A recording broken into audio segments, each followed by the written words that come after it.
Hey guys, what's up? Welcome back to the channel. It's Cynicalex, and we have the third and final sneak peek for the upcoming Thor Love and Thunder update. And I'm a little bit worried about that, but let's get into it first and check out the sneak peek before we go all doom and gloom. So, greetings agents, this is CM Fragment. The new King of Asgard is back with her latest look. The King of New Asgard, not just Asgard.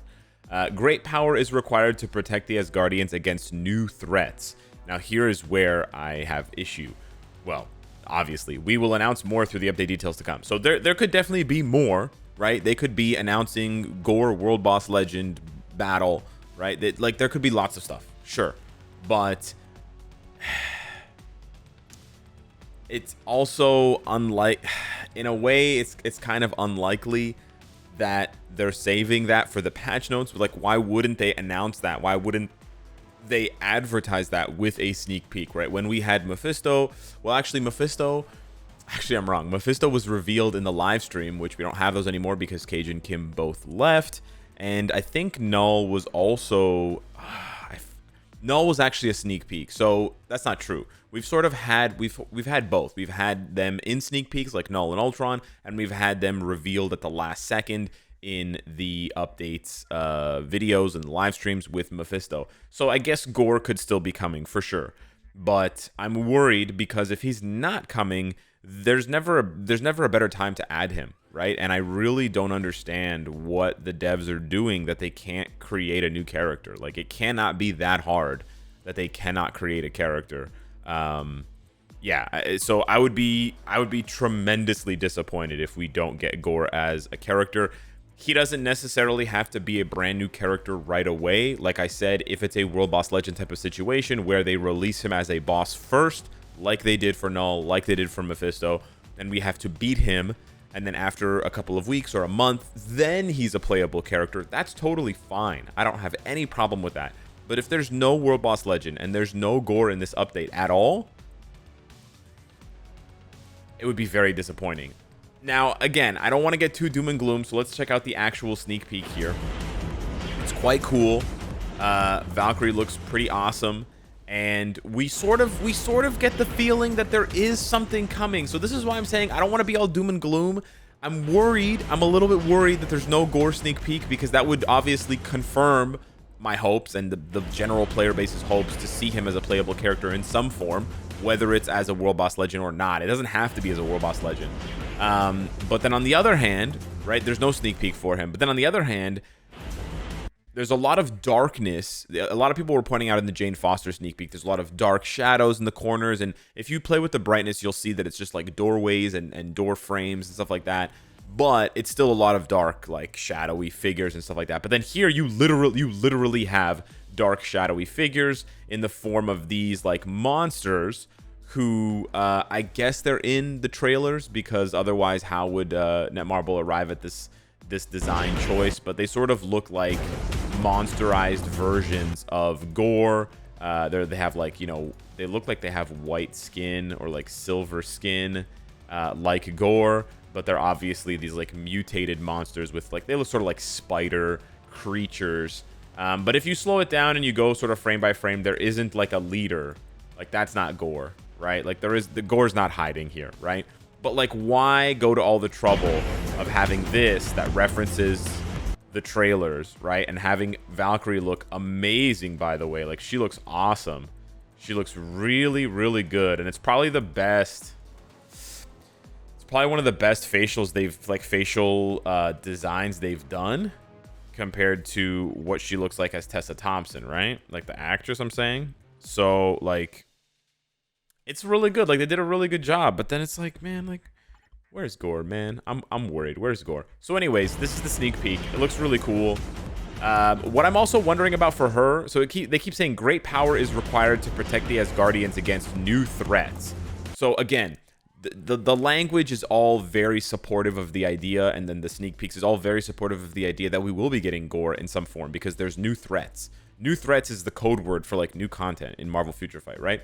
Then as far as, we'll leave the Gorr thing aside for now, because I don't want to cry about it for 10 full minutes. But then as far as Valkyrie goes, great power is required, okay? We go back to the sneak peek and it says great power is required. Okay, we go over to Twitter and it says Valkyrie has improved her strength. So this is the other thing that I'm wondering here. Okay, that's not what I meant to do. Calm down. The other thing that I'm wondering here is she going to be getting some kind of upgrade? Because she already has her Transcendence. Maybe they're going to let her go to level 80, but not tier 4. Maybe they're going to release her as a tier 4 alongside Thor. I have no idea. But I'm a little bit curious, right? New power, improving strength, great power, all this, improving and getting stronger and stuff. If she's just going to get a uniform, I don't have to tell you guys. A uniform, I mean, a uniform could be a lot of strength. Don't get me wrong. I'm not saying she couldn't be strong with just a uniform. But generally speaking, when they use this kind of, these kinds of, wordings, it's because there's some sort of upgrade, right? Improving their strength, upgrading, etc. So yeah, I'm sort of on the fence about what to expect from these patch notes. Obviously, we're happy to see uniforms for Jane Foster Thor, other Thor, right? Male Thor and Valkyrie. Like, it's really cool that Valkyrie's getting a uniform for sure. But we need to see Gorr, man. There needs to be more than just 3 uniforms here. Perhaps, I don't even know, man. I don't know what to say. Like, my only other explanation would be that they're waiting, and then the mid-month of this update. So this would be sort of like the mid-month update in terms of the size being smaller, and then they're gonna wait for the movie to come out to then release a bit more, meatier stuff, because they don't want to necessarily release Gorr based on one trailer of him fighting for 5 seconds and have his skills look too generic and not really feel like the movie version. I don't really know. That's my only real explanation, but I'm telling you right now, if we don't get a 250th character in the next month, I'm seriously gonna have a problem with that. I love this game to bits, but they have to address this. Like, I know we can't keep getting characters forever. I know that. I understand. I realize, you have certain updates like Infinity War Endgame. We had like 10 uniforms. I realize we're not going to get 10 uniforms for update for sure. No one is thinking that. And we're not going to get 5-6 characters per update like we used to. By the way, we used to get like 5 or 6 new characters per update. Yeah. Obviously, that's going to slow down as the game gets older and as the game just fills up, right? There's already 250 characters. There's not that many recognizable Marvel characters. Like, you could not go out on the street. You couldn't even probably go to a comic book convention and ask a random person to name 250 Marvel characters on the spot. They probably won't get to 100. So I recognize that we're already in very, grateful, gratitude, spoiled territory having 249 characters. But like, there are legitimately still like 25 to 50 characters they could add. And at their current pace, the game is going to get to the 30th anniversary, right? If they're legitimately planning to drop 1 character per year now, because we've literally only had 1 character up until now. If they're planning to drop 1 or 2 characters per update, we're going to get to like the 20th anniversary before we finally see Havoc or Polaris or Gorr or Omega Red. Like, there's so many. There's actually still quite a few, especially for mutants. There's quite a few that could absolutely have been added already. So yeah, I don't want to, like I said, I don't want to rant too much, but that is the sort of worry I have for this update, and hopefully the patch notes will explain things better. But the patch notes are like a few days away, so we just sort of have to wait. Thankfully, on the other hand, we have Moon Knight to hold us over, because Moon Knight's going to get tier 4 in a couple of hours. So yeah, I will have that content for you ASAP, the tier 4ing Moon Knight. But in the meantime, there's only one more piece of content. There's only one more thing I want to talk about.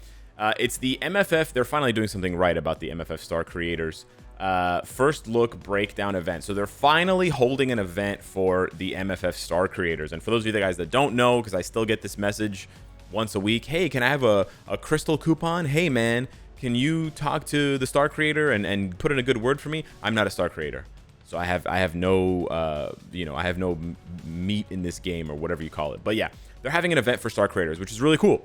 So the Star Creators are going to post their videos, make their content, and then people are going to vote. You and I are going to vote on which ones are the best pieces of content, and then those best pieces of content will get crystal rewards for themselves, and also crystal coupons to give to you. And then if you just vote, you will get 100 TCP and EOD. So that's the primary reason why I'm mentioning this event to you. All you have to do is vote, and you will get 100 of each tier 3 material, which is like a day's worth. So that's awesome. Really good free reward.